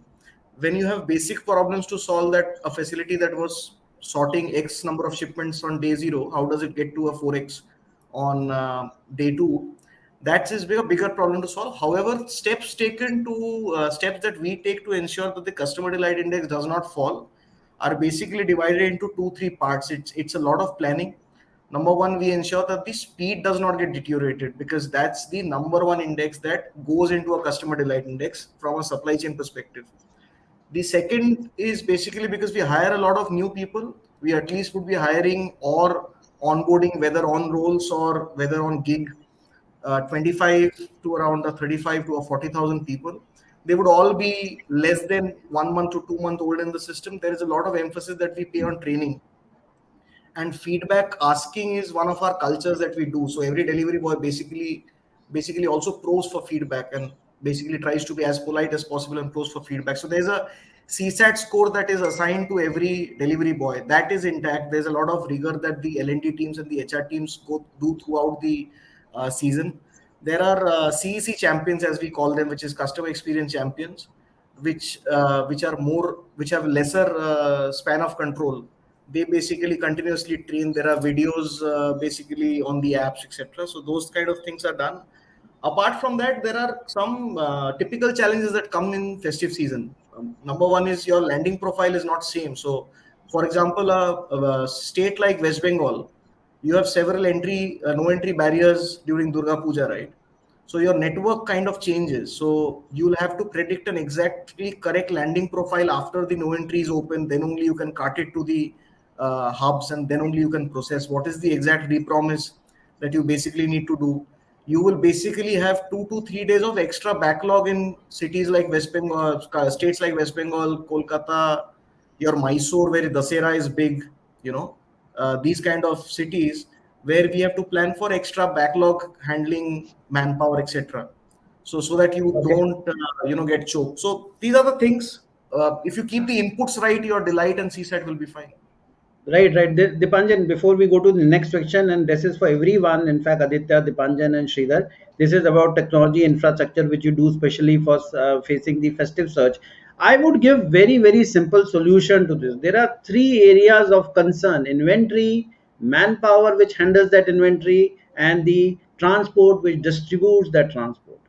Ensure inventory comes into the warehouse at least 7 to 10 days before it has to be distributed, because it has to be inverted in a festive rush. It has to be put into these shelves, and then it has to be picked and dispatched. मेरे पास में रात को कढ़ाई और बेलन आते थे, and it has to be sent, क्योंकि सर सुबह जो है धनतेरस है, and it needs to be sent to 500 stores. And I used to say, यार वो कैलेंडर में दिवाली धनतेरस 1 साल पहले भेज दिए थे.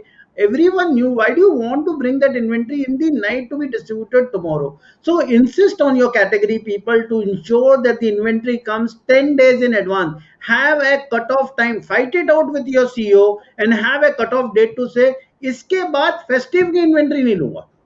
काम उसको भी करना है ना, धंधा तो उसका भी है, वो बिजनेस उसने भी चलाना है. तो put that thing. Supply chain people half of the time do not lay down ground rules. Because if I am responsible for whatever delight, Dipanjan Banerjee is talking about, there has to be some ground rules which we need to follow. One odd exception is fine. Second point is look after your manpower. You have to give them tea, you have to give them food, you have to give them some medical support in the distribution center. They are humans. They are working 24 hours in the warehouse. Look after them. They will respond. Third point is have professionals and very reliable distribution partners at truckers. Look after them, give them the right price of that truck.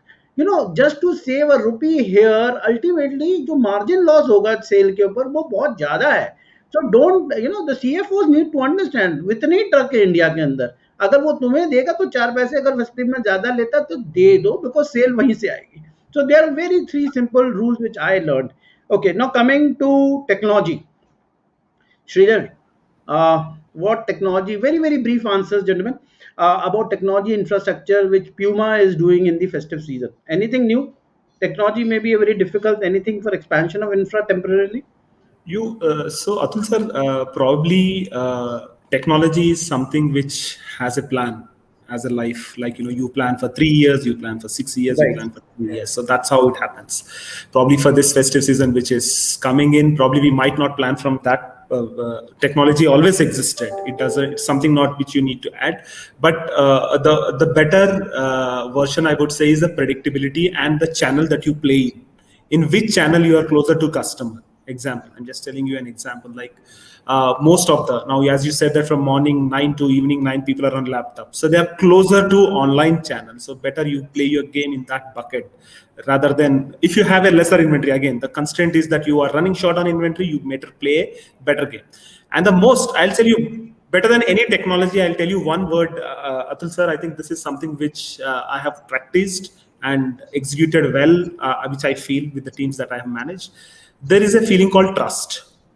That's the best technology which I see. It is not an instruction. As a leader, you don't tell trust me. You have to give a feeling. Trust is a feeling. It's not an instruction. It's a feeling. I'm saying the time when you create this trust into the peak environment or the crisis environment, which you are saying, where people feel it, I'm saying you the results will just flush out. They don't wait for anything, and no technology can come in a short duration more than this. So people stretch extra miles for you. They work for your leader, and I think make them feel the trust environment more better than any time in this, because everyone has gone through some trauma. I think we should ensure Yeah, as so leader. you're right. Yeah. Absolutely, you're right. I mean, infrastructure, technology are long-term this thing which you look, little bit of expansion happen, not in technology but infra, but people matter. People matter. Yes, So what that's does needed. Grofer does, Aditya Dubey?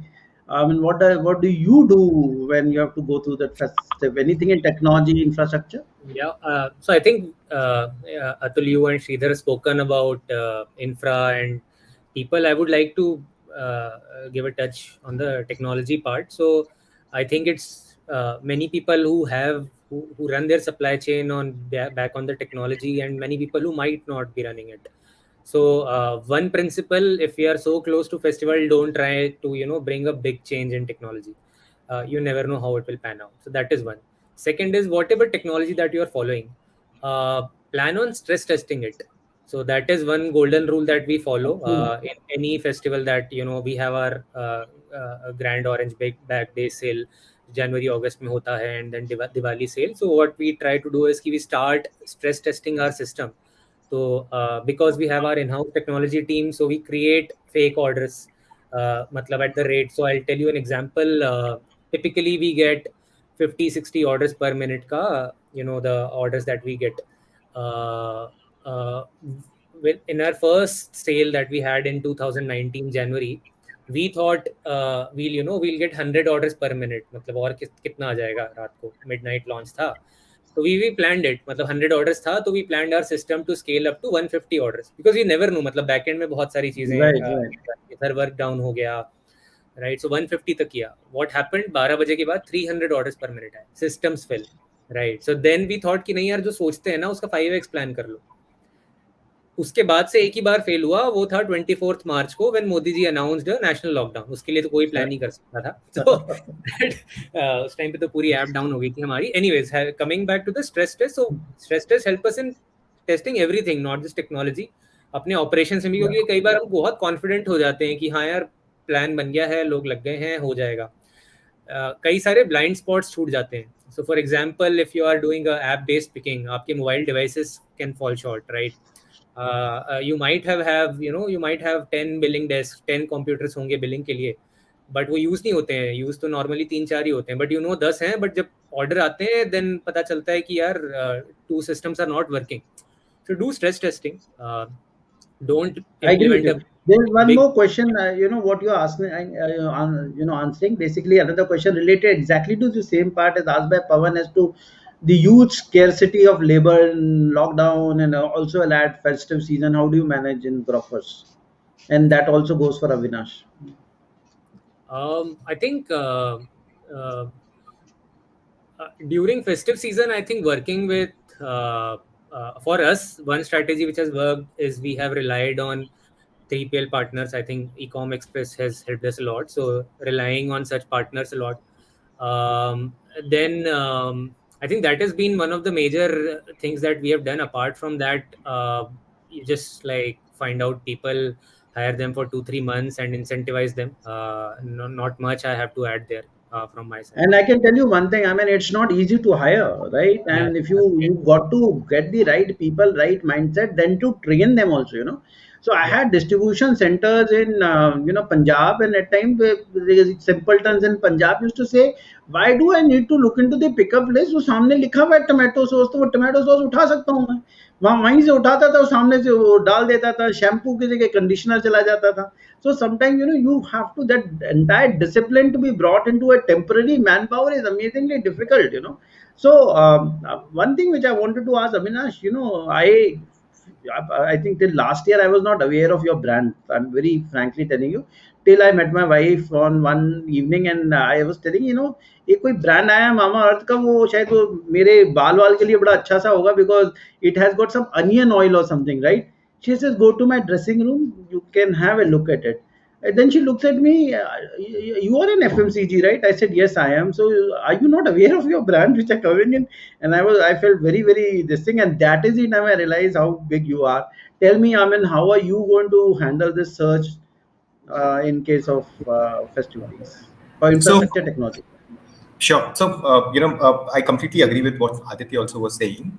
So, one, you can't implement a technology for a search, right? You have to, all of that happens before, it's an ongoing process, right? It happens before the festive, etc. So, festive is not a reason for implementing a technology, but what is critical from a festive period is to make sure that whatever systems and processes that you have, they're able to take the load. And that is what then at times leads to a certain addition of capacities from an infrastructure point of view, right? So how do you increase, and Aditya was clearly mentioning, right? Your order per minute goes up from X to 10X, right? And how would your systems take care of that? So that's where the stress testing and making sure that the right capacity, so there are right assumptions made on the capacities, how much would it go from X to Y, and would our servers be able to take that load?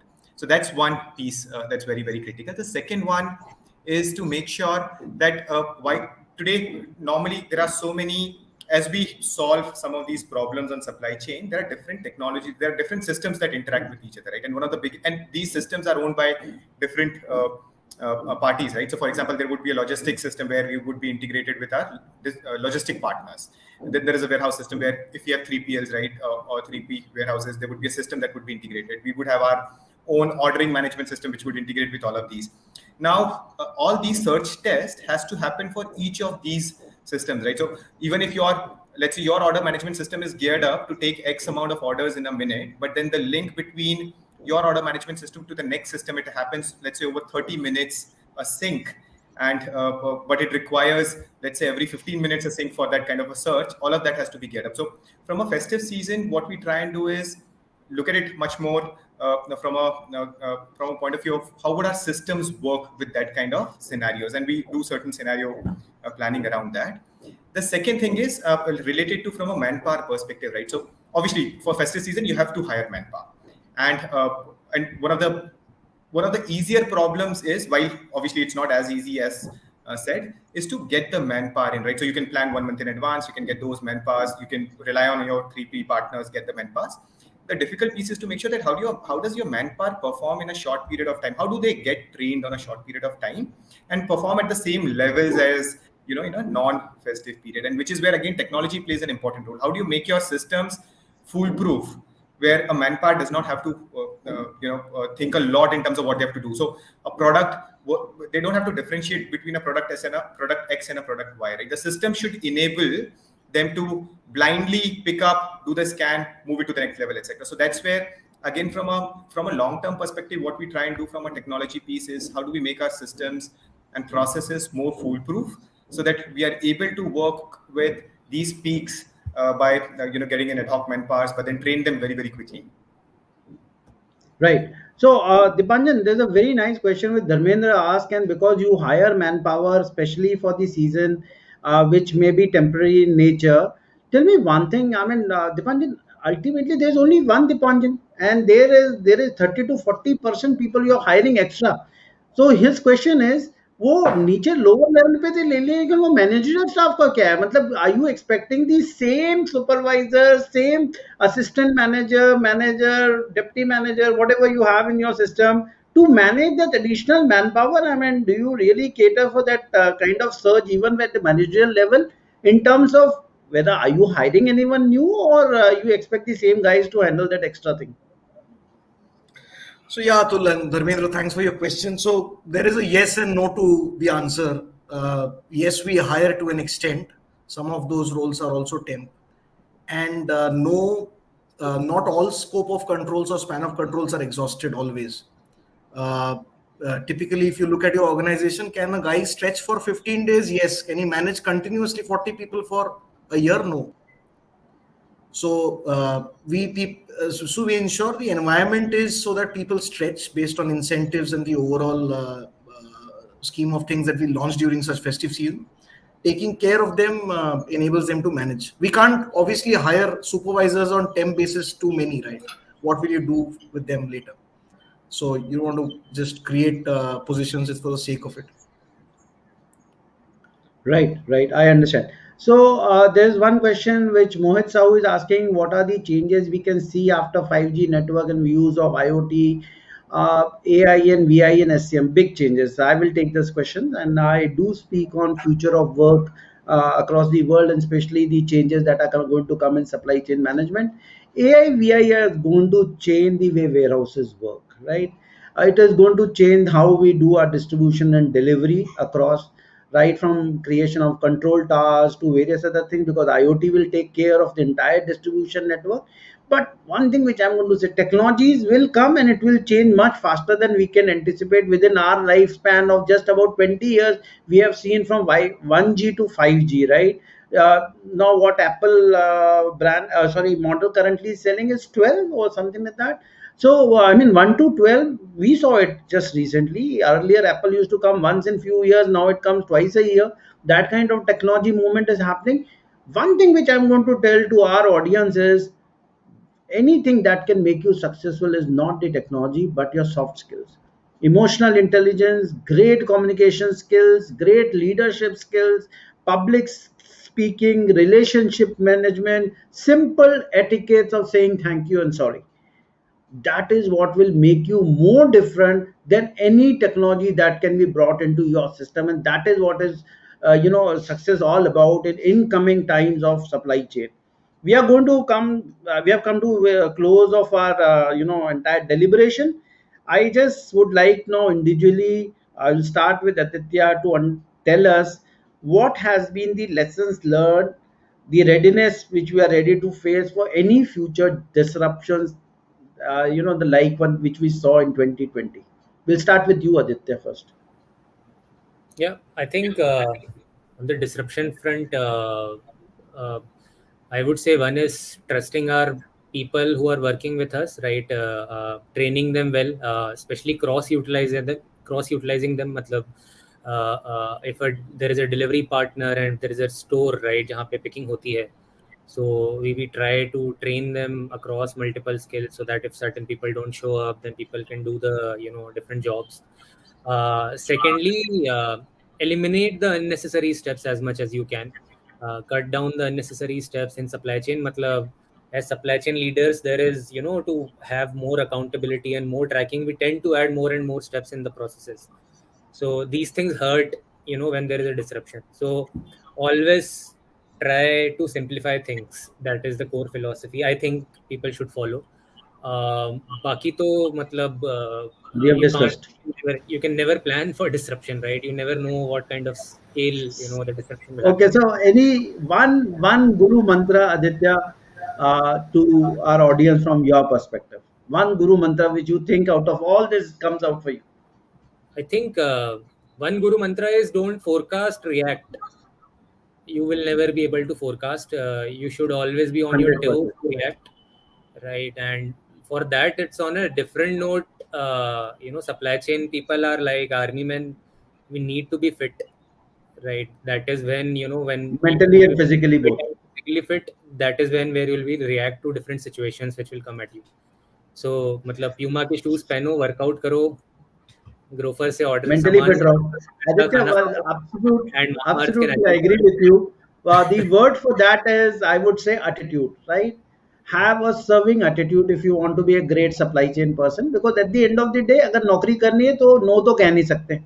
Another thing which I will tell you from your perspective, जो तुम्हारी demand है festive season की, festive season से आने के 1 महीने पहले अपने बॉसेस को लिख के मेल पे वर्बली मिल के मीटिंग करके सब लिखवा दो. मुझे ये इतनी लाइट चाहिए, मुझे इतना पानी चाहिए, इतनी गाड़ी चाहिए, मुझे इतनी मैन पावर चाहिए. Put it in writing, meet people, say this is what is right, and let them take the decision of yes or no. But once the work starts, don't go back cribbing and saying ये हो नहीं सकता because मेरे को आदमी नहीं मिला, right? So fight it out, have the kind of guts into you to say this is what I need. Ultimately you're fighting for a business, you're not fighting for yourself. So that is what I would say, and have a very positive serving attitude. That is what it's all about. We are part of a service industry.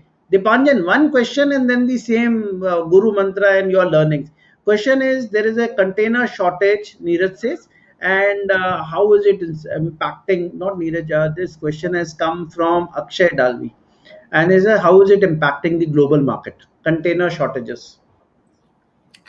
Well, I'm not too great in global logistics, especially the sea logistics, but I've heard about this. I think we'll take it offline then. Yeah, fine. So what is your guru mantra? Dipanjan, how do we survive in this topsy-turvy world? I do agree to Aditya. I think stay agile. You never know what's going to hit you. From a business perspective, there are two parts to it. From a business perspective, always have ideas to pivot. What the last COVID lockdown and etc. taught us is, like Sridhar said, that we started selling masks and or a lot of people started selling masks. You should always have that idea that will sail you through situations that can hit you. At least ideas, ideate, and have like a plan B in business. Second is, from a supply chain perspective, there is a plan, always plan for 80% and get ready for 20%, which can hit you in any way. It will never go as per the plan. Right. So if anything hits you, agility, fitness of mind, as all of us agree, and expect the unexpected. Expect the unexpected. ये हो सकता है, आएगा कुछ ना कुछ नया ऐसा होने वाला है. मेरी टीम जब भी मुझे कहती थी ना, बॉस सब बढ़िया चल रहा है, ऐसे टचवुड कर, 24 घंटे की वेट कर, तू वापस मेरे पास आएगा दौड़ा हुआ कि सर ये प्रॉब्लम है. इसलिए शांति से जब तक काम चल रहा है, जस्ट बी रेडी. और एक चीज ना, मैंने which I always feel, we handle so many crises throughout the supply chain journey, we forget to document enough. Right. So you would have done a lot of solutioning in such a crisis earlier also, or somebody in your team somewhere in the country is already doing or on handling a chaos, which in a boardroom people are discussing that if that happens, what will we do? Yes. So there is not enough documentation or central repository of chaos management, which as organization we should build. I think everybody is fighting a chaos somewhere, and there are new rules and innovation happening at every floor. Right. Absolutely. So we should document it in one place, put them as processes, which we hardly do. और वो भी ना, जैसे पिछले season में क्या problems आई थी, क्या लर्निंग्स थी, वो डॉक्यूमेंटेशन होना चाहिए, so that next time a new guy comes in, और एटलीस्ट उसको 1 महीने पहले पढ़ लिया जाए कि these are my SOPs, I need to take care of all these areas before I implement it. I think that has helped us, but we can only do some part of it, right? There has to be more formal processes so that everybody submits their chaos to innovation process. Right. That's my guru mantra. I think document chaos to innovation. White papers. Yeah. So I agree with you. Documentation to chaos. That's what Dipanjan Banerjee says, and amazing, right? So Mamaearth. So there is one question by someone who says, "Agar मान लो if there is no last year's data available for forecasting, how do you forecast, right? And you keep coming with new product, so I'm sure you would have faced this problem every day. Tell us, how do you do it before we ask for that guru mantra from you?" I think, and that's a very practical question. So a lot of times we bring in a lot of new products. A lot of times the historical data is not available. There are two things that we do. One, we don't rely a lot on a lot of historical data, right? But the good part is because we are in a D2C brand, the data that we have is at a very high granularity and good quality, right? So day level, hour level data of what's happening, what's being ordered, which demand center is ordering what, etc. And we are able to use that information. So that is first one. Second, I think Aditya was mentioning, or Dipanjan was mentioning, we don't rely so much on forecast. Forecasting obviously is an exercise we do.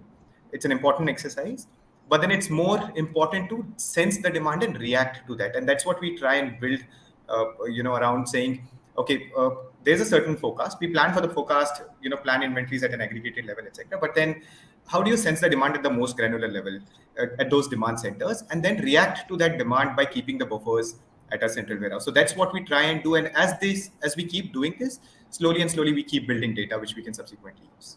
Perfect. Guru Mantra, Avinash, anything Always, which you think? I think from a lot of this learning from the pandemic, right? And I think it's a very commonsensical thing, but it's difficult. It's not as easy to do. Is to try and anticipate risks, which is obviously you would never know when some of these things can happen, but you can anticipate that if something like this happens, what would you do, right? And then try and create those plan Bs.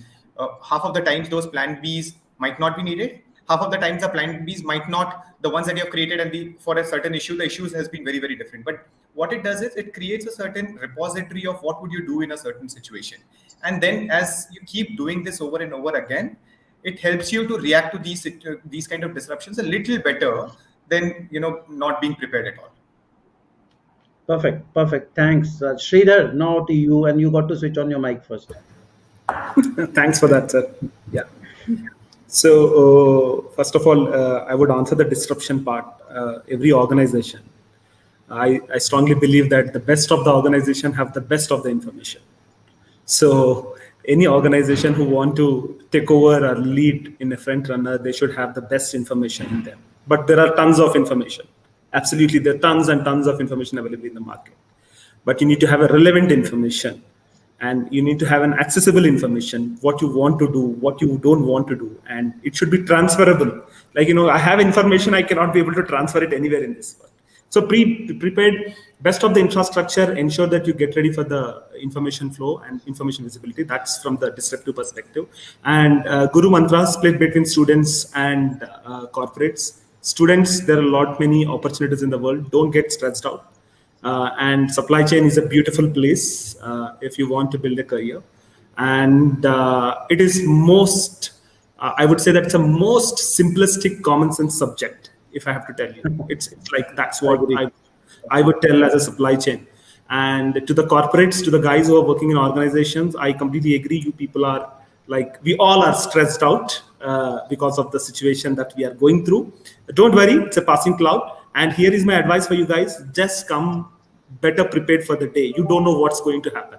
I take big word from Aditya that you be better reactive than be better predictive. So I think that's what my words are there. And we are going through a good recovery phase. I am sure that we are going to be bouncing back, and there's a glory in front of us. And supply chain will rule the world for sure. Yeah. Thank you so much, Sridhar. So let me also give my input about this. I have been in supply chain in the army. I've been in the corporate and my own enterprise now. There are few things which I've understood all my life. You are what your team is all about. So if you have to perform, take your team along, fight for them, keep them safe, look after them, love your team, right? Men respond to leaders who are strong. Men respond to leaders who take care of them. That is the fundamental of supply chain. That's why it's called a chain, and it's not called anything else, right? Than the chain. So every man in that chain matters, be it a driver, be it a labor, be it a supervisor, be a manager. Take care. Putting a hand on someone's shoulder is more reassuring than giving him 1 point more in his appraisal at some stage. Fight for your people. Lay down your terms and conditions for any business that you want to do, right, in advance. And if things go wrong, take responsibility, and also the additional responsibility if the business desires. Festive season comes once in a while. This is where increments are made. This is where salaries are made. It is important for every enterprise to have a great business. So take out that negativity that Diwali is bad and this is bad. If the work increases, that means the business is increasing.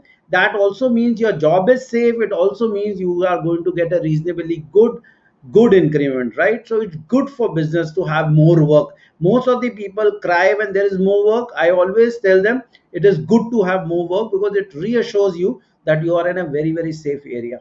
So thank you so much. Thank you Aditya Dubey. Thank you Dipanjan Banerjee. Thank you Avinash. Thank you Sridhar Nunavat. And thank you Logistics Insider for allowing us to come on this great platform. And let us allow us to share our experience with audiences. And one word for the audience, don't forget these wonderful set of people who have come and spare their time in this festive season. Connect to them, network with them. You might find that one of these guys would be your bosses. And Basundhara Chaudhary from Logistic Insider, we are so grateful to you for hosting us on this platform. Over to you, please. Thank you so much, Atul sir, for your kind words. Indeed, powerful mantras and words of advice by the panel. With that, we come to an end of this very gripping and interesting session. The upcoming season will surely prove to be a harbinger of great opportunities for the entire logistics and supply chain spectrum, I'm certain. And the key pointers and the takeaways from today's discussion will surely prove to be beneficial to a lot of the viewers joining us today. And I speak on behalf of the comment section in this case. So for that, I extend my heartfelt gratitude to our esteemed panel members for taking time off your busy schedule in making this discussion a successful one. My special thanks to Atul sir for moderating this show to perfection. Thank you to the viewers for your insightful questions and your presence. We thank you all for joining us today, and I hope you all have a pleasant evening ahead. Thank you. And let's all wish Happy Diwali to each one. I mean, that is what we are all going to work on. I wish we all connect before that. Thank you so much. Thank you all. Thank you very much. Thank you all. Thank you. Have a happy festive season. Thank you. In recent years, e-commerce has grown by leaps and bounds in India, and seamless technology-backed logistics management is the backbone of this industry. That's us. With the Pan-India network that has more than 20,000 employees, 2,500 offices, and serving more than 25,000 PIN codes, Ecom Express connects e-commerce shopping portals to 92% of India's population. Through our homegrown technology, we offer a secure and seamless logistics service. How? Let's show you. Say Mr. Gupta from Delhi orders birthday gifts online for his twin daughters, Sia in Jorhat, Assam, and Ria in Pune, Maharashtra. That online shopping portal sends us a notification through secure web services, and the journey begins. The shipments are scanned on field, triggering a real-time update, e-acknowledgements, and carted to processing centers in our GPS-monitored vehicles. At the centers, the shipments are sorted using robotics process automation systems, ensuring swift connections to hubs. Bags with barcoded seals are swiftly scanned for inward-outward movements both at origin and destination hubs before proceeding for onward connections. Once at the delivery center, the parcels are debagged, scanned, and assigned to our trusted delivery associates. Backed by state-of-the-art AI, ML, navigation, call bridge, and other technology tools, our delivery app enables the associate in on-ground assistance to ensure on-time delivery and enhanced productivity. And hey, here we deliver the smile to Sia in Jorhat and Ria in Pune. And throughout the process, real-time updates, predictive data feeds, and dashboards enable our control tower to keep an eagle eye, ensuring seamless operations.